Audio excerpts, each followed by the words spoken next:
India is the cradle of human race, the birthplace of human speech, the mother of history, the grandmother of legend, and the great-grandmother of tradition. Our most valuable and most constructive materials in the history of a man are treasured up in India. Every year, our world celebrates International Day for Monuments and Sites, often referred as World Heritage Day on April 18. And to us, this day stands as a significant importance due to the treasure of heritage that India as a country possesses. India is a rich country when it comes to its culture, tradition and heritage, and it is proud to be a part of this treasure. While the pandemic might stop us from getting out of our houses, going places from the comfort of our couch has never been easier. So let's cherish the legacy, love the mankind, and be honored of our illustrious past by taking a virtual tour of our heritage city Delhi and shake hands with the past. At the stroke of the midnight hour, when the world sleeps, India will awake to life and freedom.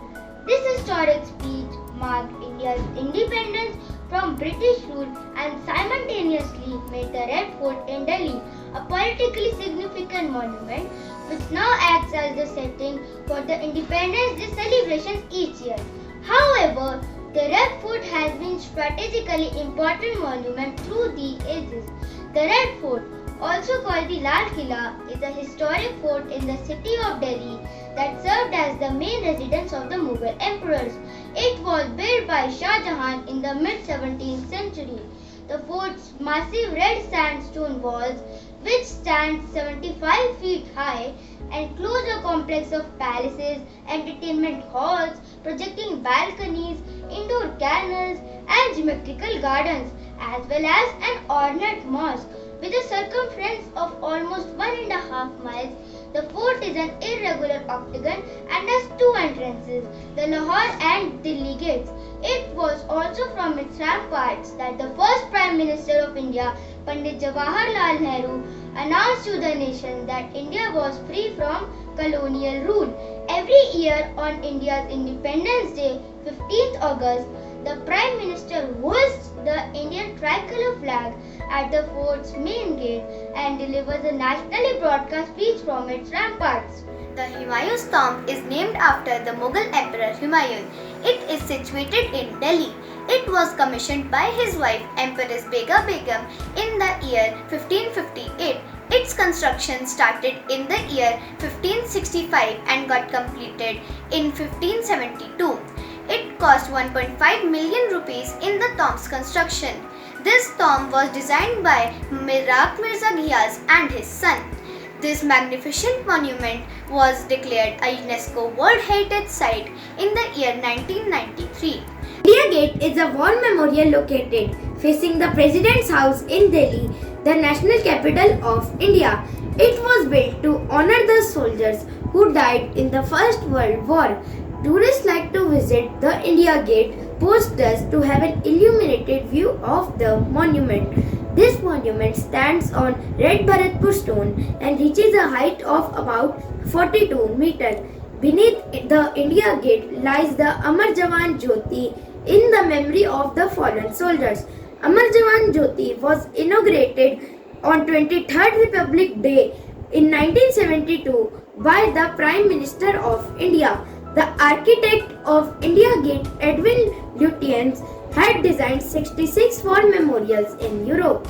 Lotus Temple. Everyone knows the beautiful and mesmerizing Lotus Temple. Built in 1986 in the expanse of 18 months, this white marble stands tall and proud in Delhi. It is one of the only 9 mosques in the world. Known as the Taj Mahal of the 20th century, it was built by Firdosh Shah, an Irani architect. Representing the Baha'i faith, it has 9 groups of petals, keeping in mind of the Baha'i belief of the mystical properties of number 9. Lotus Temple is now withering away because of pollution. The only way to save it is by reducing pollution in Delhi. So let's take the motive of saving this beautiful and important monument. Let me take you to an exciting journey of one of the most iconic monuments of India, that is Rashtrapati Bhavan. It is the official residence of the President of India, located in New Delhi. It depicts India's strength, its democratic traditions and secular character. Since independence, it has hosted many swearing-in of its leaders, honored its brave hearts and achievers, has heard speeches of world leaders, signed pacts with various countries. It was constructed by an architect named Sir Edwin Lutyens. It includes gardens, museums, ceremonial halls and large open spaces. It has more than 300 rooms, including the presidential office, guest room, staff rooms, etc. Every year in February, Udyanotsav is celebrated in Mughal Garden, where we can see spectacular view of colorful flowers. Shri R. Venkatraman rightly said, nature and man, rock and architecture have rarely collaborated to so fine a purpose in the fashioning of the magnificent Rashtrapati Bhavan. Iron Pillar. The Iron Pillar of Delhi is a structure 23 feet and 8 inches, 7.2 meters high with 16 inches, 40.64 centimeter diameter that was constructed by Chandragupta II, reign 375 to 415 and now stands in the Qutub complex at Mehrauli in Delhi, India. It is famous for the rust-resistant composition of the metal used in this construction. The pillar weighs over 3 tons, 6,614 lb and is thought to have been erected elsewhere, perhaps outside the Udaygiri caves, and moved to its present location early in the Delhi Sultanate. Jantar Mantar was built in 1724 by Raja Jai Singh II of Jaipur in Delhi. It is an astronomical observatory with masonry instrument. It is a remarkable and curious creation of Raja Jai Singh II, the mathematician and astronomer king. Jantar Mantar has instruments that can graph the path of the astronomical universe. Jantar Mantar means instrument for calculation. To the south of Samrat Yantra, there is an amazing instrument called Jai Prakash. It is built of brick rubble that is plastered in line. The following instruments are inside the Jantar Mantar of Delhi: Samrat Yantra, Jai Prakash, Ram Yantra, Niyati Chakra, Mishra Yantra. All these instruments can be used for various astronomical calculations. Qutub Minar. Qutub Minar is built by Qutb ud-Din Aibak. It is the symbol of Delhi city. It was built by the slave dynasty in the early 13th century. Its height is 73 meters. It is the major tourist attraction of Delhi. It has 5 stories. The first 3 stories of Qutub Minar are made from sandstone and marble is also used for making the minar. It has 379 stairs. Qutub Minar is the highest stone tower of Delhi. It is also been included in UNESCO's World Heritage Site. Agrasen Ki Baoli is a protected monument and one of the most visited places in India. Legends say that this temple was built by the King Agrasen. It is situated on the hilly road in New Delhi, a mosaic of different assortments of stones and rocks. The structure of Agrasen Ki Baoli occupies a width of 15 meter and 60 meter long, which is quite impressive considering the fact that it is believed to have been built around the time of Mahabharata. There is a mosque located on its southwestern side. This site is famous for being haunted, and visitors have claimed to feel a strange presence here quite often. This destination has become popular among the local folk after film PK starring Amir Khan was shot here.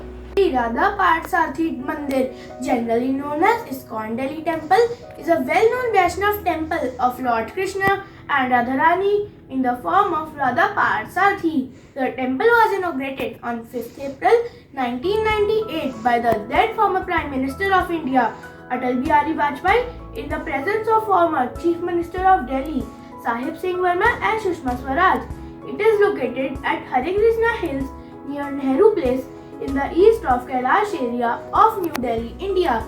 The Krishna Jayanti Park is lush with ponds, waterfalls, garden and much more. This is for relaxing and enjoying the peaceful environment. The temple complex houses the Glory of India Vedic Culture Center, a popular destination for visitors and tourists to learn about major Hindu texts which are presented using various multimedia technologies. These I hope you all enjoyed the video. The efforts made by the students are really appreciable. So a big round of applause for all of them. We all are blessed with a beautiful heritage. India is the mother of history, the grandmother of legend, and the great grandmother of tradition. India is a rich country when it comes to culture, tradition, and heritage, and it is a great pride to be a part of this treasure. These World Heritage monuments and sites exhibit the glory of our country and are part of our heritage of Delhi. Thanks e-commerce, the International Council on Monuments and Sites, for preserving these monuments for future generations. While the pandemic might have stopped us from getting out of our houses, going places from the comfort of our couch has never been easier. But as technology has developed, so now while sitting in our homes only, we can gain a lot of information and be a part of many functions. This is exactly what we did just now. A person without the knowledge of his origin and culture is like a tree with no roots. Today, let's glorify the golden heritage of our country and feel proud to be a part of India.